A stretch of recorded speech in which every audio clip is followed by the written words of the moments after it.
नोएडा में 50 kilo drug पकड़ी गई है, जिसकी मार्केट में कीमत 150 करोड़ रुपए है। और ये सारी की सारी ड्रग दिल्ली एनसीआर के कॉलेज में सप्लाई हो रही थी। दिल्ली एनसीआर में जितने मेडिकल कॉलेज हैं, लॉ कॉलेज हैं, इंजीनियरिंग के कॉलेज हैं, एमबीए के कॉलेज हैं और भी जो डिग्री कॉलेज हैं या यूनिवर्सिटी हैं, वहां पे ये ड्रग सप्लाई की जाती थी। बनाने वाले 4 नाइजीरियाई हैं। ये नाइजीरिया से स्टूडेंट वीजा लेके आए थे, ड्रग बना रहे थे और कॉलेज में सप्लाई कर रहे थे। कहने का मतलब पैसा कमा रहे थे नाइजीरिया वाले और बर्बाद हो रहे थे हमारे बच्चे। भारत की संस्कृति बर्बाद हो रही है इस नशे के कारोबार के कारण।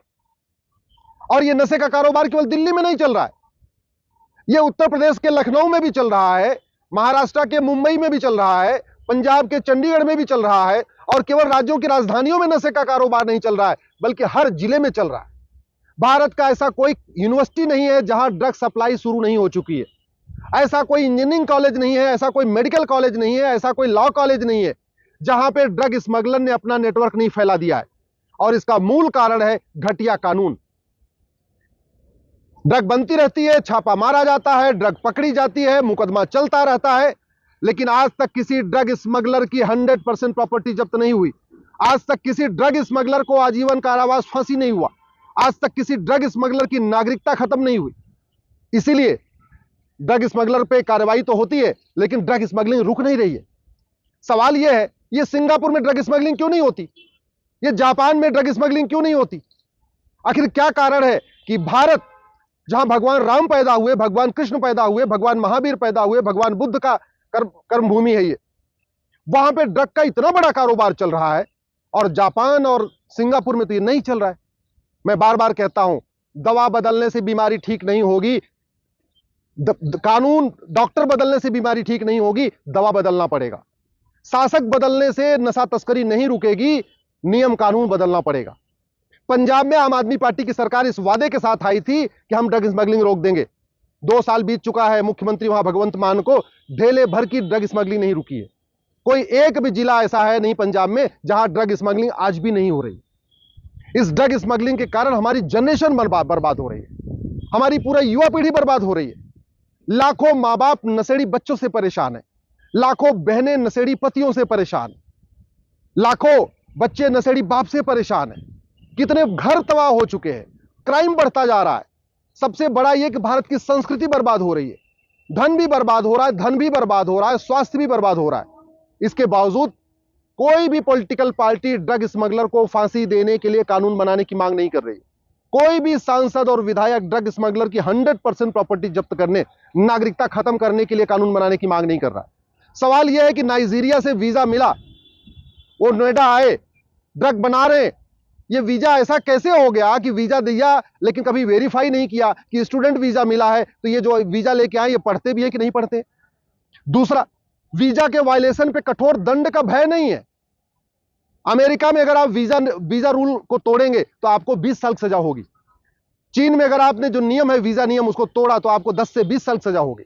सिंगापुर में अगर आपने वीजा नियम तोड़ा तो आपको 10 से 20 साल सजा होगी। भारत में वीजा नियम तोड़ने पर कोई सजा ही नहीं है।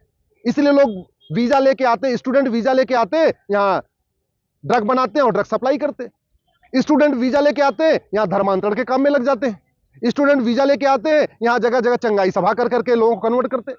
स्टूडेंट वीजा लेके आते हैं, जगह जगह ट्राइबल्स के बीच में, आदिवासियों के बीच में धर्मांतरण कराते। मैं आप लोगों से आग्रह करता हूं, आप अपनी पॉलिटिकल पार्टियों के नेताओं से पूछिए कि आखिर नियम कानून बदलने में समस्या क्या है। कानूनों के बदलाव में कोई लागत तो आती नहीं। स्कूल बनाने की लागत आती है, कॉलेज बनाने की लागत आती है, रेलवे स्टेशन बनाने की लागत आती है, ट्रेन बनाने की लागत आती है, मिसाइल बनाने की लागत आती है, हर चीज की तो लागत आती है। लेकिन नियम कानून तो मुफ्त में बन जाता है। एक हाईवे बनता है, उससे मुश्किल से 1 करोड़ लोगों को फायदा होता है। कानून बनता है, उससे 100 करोड़ लोगों को फायदा होता है। मैं आप लोगों से हाथ जोड़ के निवेदन कर रहा हूं, ये दल गुलामी छोड़ दीजिए, नेताओं की गुलामी छोड़ दीजिए। ये पार्टियां और ये नेता ये भारत की संस्कृति बचाने नहीं आएंगे। भारत की संस्कृति आपको बचाना पड़ेगा।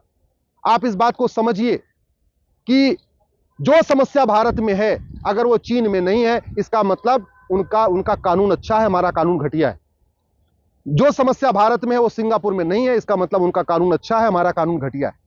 सिंगापुर में ड्रग स्मगलिंग पे फांसी की सजा है, हमारे देश में ये कानून क्यों नहीं बन रहा है? चीन में भ्रष्टाचार पे फांसी की सजा है, यह कानून हमारे यहां क्यों नहीं बन रहा है? जापान में अवैध घुसपैठ पे आजीवन कारावास की सजा है, यह कानून हमारे यहां क्यों नहीं बन रहा? कुछ देशों में धर्मांतरण पे भी 20 साल की सजा है, यह कानून हमारे यहां क्यों नहीं बनता?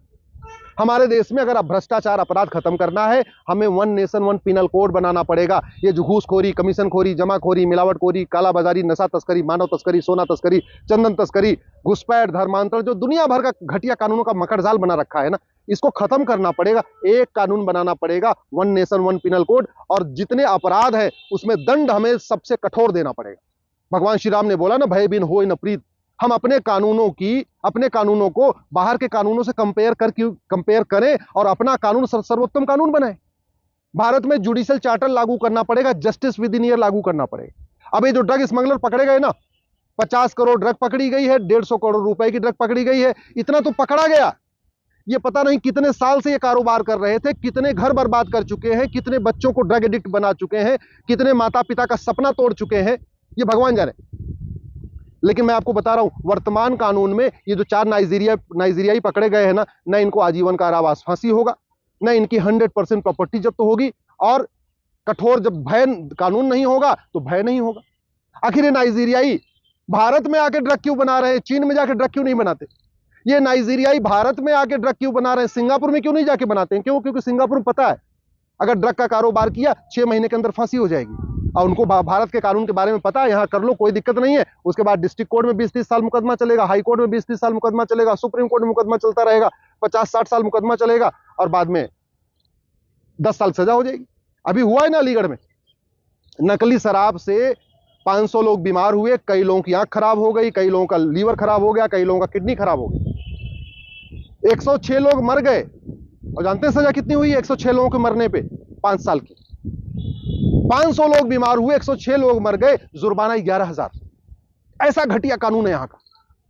हम सब कुछ वर्ल्ड क्लास बनाते हैं, world class highway, world class railway station, world class train, world class shopping mall, सब कुछ वर्ल्ड क्लास मिसाइल, लेकिन वर्ल्ड क्लास कानून नहीं बनाते। और वो क्यों नहीं बनाते? क्योंकि आप डिमांड नहीं करते।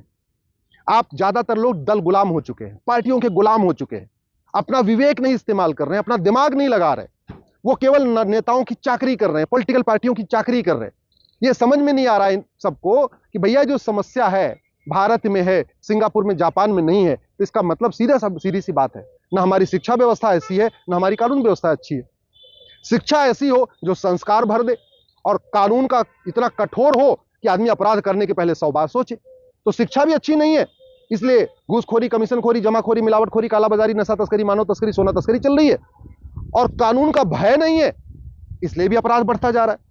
अगर आप चाहते हैं अपराध रुके, अराजकता रुके, भ्रष्टाचार रुके, नशे का कारोबार रुके, मानव तस्करी रुके, नशा तस्करी रुके, सड़क के किनारे अवैध निर्माण रुके, ये जनसंख्या विस्फोट रुके, ये धर्मांतरण रुके, घुसपैठ रुके, तो कठोर कानून की मांग करिए। One nation one police code, one nation one civil code, one nation one evidence code, one nation one judicial code, और जस्टिस विद इन ईयर, यही अस्थायी समाधान है। बाकी सब केवल तू तू मैं है, आरोप प्रत्यारोप है, नूरा कुश्ती है, बतौलेबाजी।